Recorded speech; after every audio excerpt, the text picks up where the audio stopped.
Just explain, because it's 3 different polls, Yeah. and they're all mega polls. Now, these are these polls where they don't just ask like 1,200 people, around the country and then extrapolate.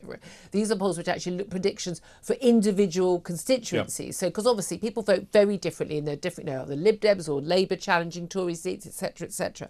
And these mega polls, they're by YouGov, Savanta, and Savanta one for More in Common, and they use this MRP technique, which basically is supposed to give a lot more information. That said, a lot of the polling would have been done not in the last few days. Yeah. Would have been done, some of it indeed, on the More in Common one.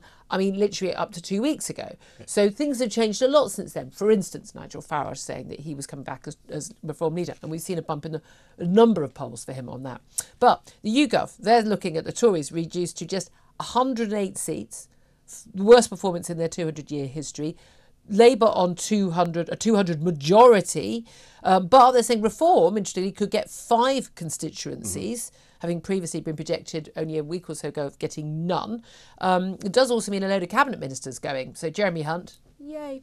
Grant Shapps, Penny Mordaunt, Mel Stride, Mark Harper, Richard Holden, Alex Chalk, all out. I mean, of those, really, I think Grant Shapps and Penny Mordaunt were the only likely Tory leadership contenders.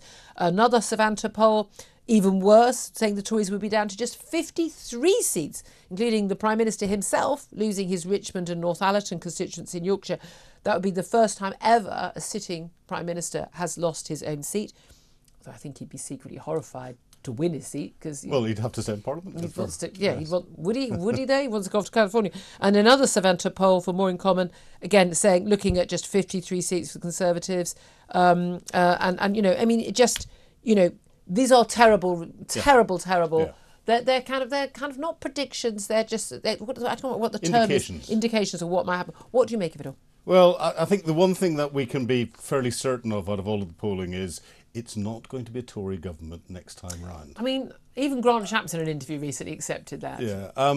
However, there's polls and there's polls. I suspect a lot of the people that may, as they go into the polling booth at the beginning of next month, who are sort of sitting on the fence and are probably traditional Tory voters, whenever they're asked questions, will openly say, I'm sitting on the fence, or I'm thinking of reform, or I'm thinking of something else. But on the day, a lot of people will go, no, and they'll just vote in. So I think, or Tory, you think? Yeah. And a lot of people also may just stay home. I mean, if you look at Labour's massive big victory under Blair in 97. I mean, again, John Major got more votes in 92, scraping in, than Tony Blair did in 97. Yeah. It wasn't a massive big upswing in the Labour vote. It was the fact that loads of Tories stayed at home. Well, I think I've looked at a number of different constituencies around the place, and it's interesting. I'm seeing Labour putting an awful lot more effort into a lot of constituencies in trying to convince the electorate that they're the party. I see the Conservatives not doing as much as I've seen them do before in different constituencies. Well, Labour are going for seats which would have been waste of time for them campaigning. Yeah. The Tories now, they apparently given up on the red wall seats. They seem to have given up on a lot of other safe but seats. they're basically going back to the seats which were 25,000 plus majority.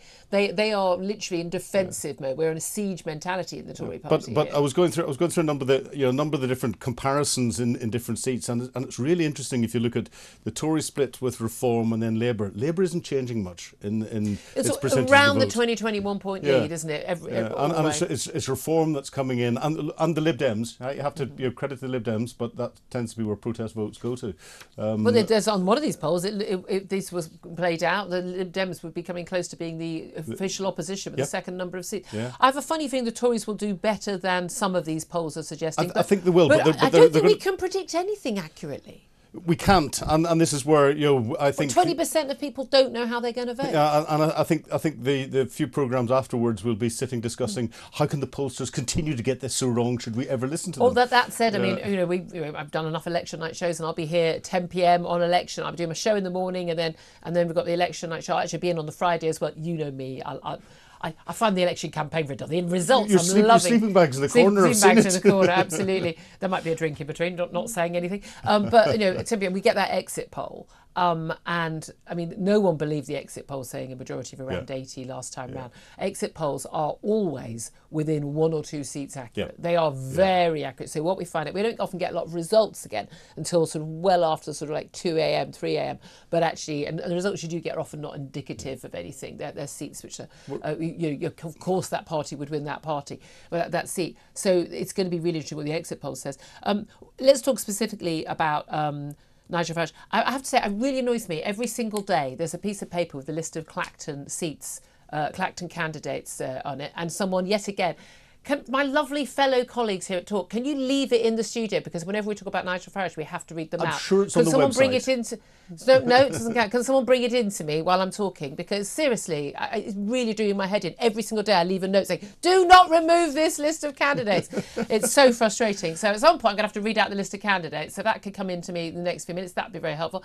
Nigel Farage, according to this, the biggest poll done by YouGov, suggests that Nigel Farage is set to win Clacton with the biggest swing in modern history. I mean, we're looking at what are we talking about?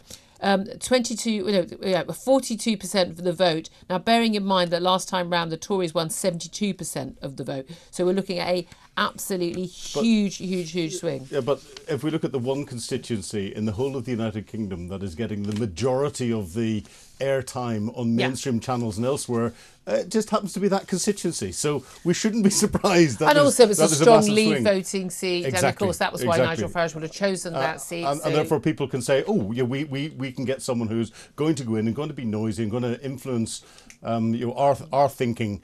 In Parliament, and therefore it's going to be easy to vote. I'm not surprised at the swing at all. No, exactly. Someone really helpfully is handing me this list. Seriously, leave it in the studio, people. This is the Ofcom requirement. Going to read out the candidates for Clacton. The BBC get away with saying it's on our website. That's because they're on telly. Ah. Yeah, we're on the radio. Yeah, Reform UK, Nigel Farage, Climate Party, Craig Jameson, Independent, Tony Mack, Green Party, Natasha Osborne, Labour Party, Jovan Obasu, Nepal, Heritage Party, Tassos Papanastasio, UK Independence Party, UKIP, Andrew Pemberton, Conservative and Unionist Party, Giles Watling. Those are the candidates in Clacton on C. There you go. Leave it there. Seriously, I want to do to whoever keeps taking that out what I do to JCO activists, but there we are. Let's talk also about... I'll not take it out next time. Yeah, tell me. It does my head in. Let's also talk about this, outrageous situation. It doesn't really matter. Does it matter if someone puts a bet on what date the election is and then wins some money? No, in the big scheme of things, it doesn't. I'm kind of a bit old-fashioned. I'm not really like people betting on democracy. I find there's something quite creepy about it. People make a lot of money out of these things.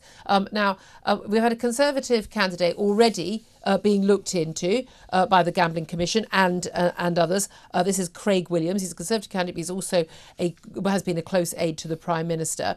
He has admitted that he has actually, placed a £100 bet on an election in July, long before anyone. I mean, everyone was writing off and saying October, November. Yep. Now we know a second candidate, Laura Saunders.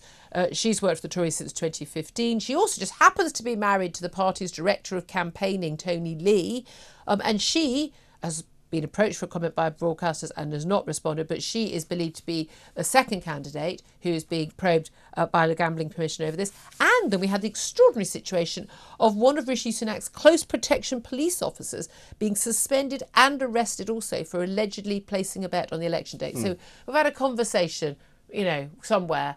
I mean, obviously, these aides would have known whether a protection officer overheard this or was in the car or whatever. And the allegation is, and again, nothing is proven, that they went to, any of these people went to basically place a bet. You're ex-military, and you understand the need for security, okay?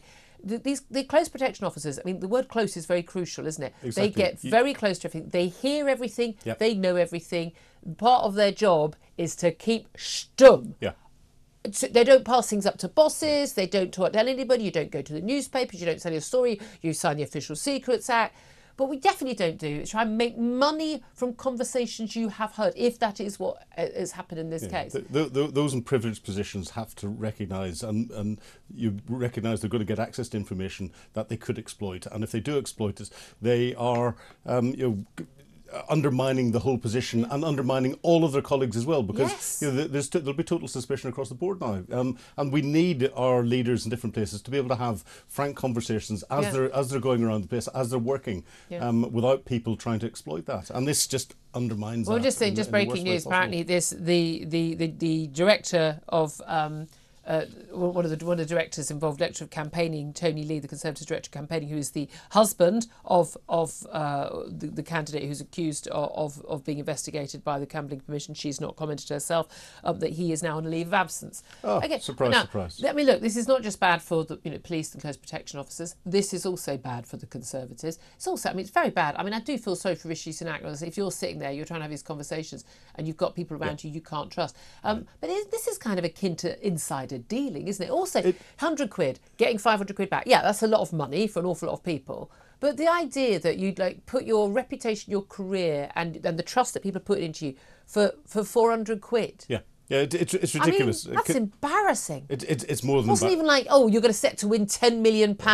Oh, well, I can change my life. No one will find out. Really? What, when you disappear off? Yeah, it's more than embarrassing, and it completely undermines the positions of everyone who's doing fantastic jobs in supporting our leaders, whether it's Conservative leaders, Labour leaders. It doesn't matter. It's across the board. We have to recognise that these close protection officers are going to be the next Prime Minister's close protection officers.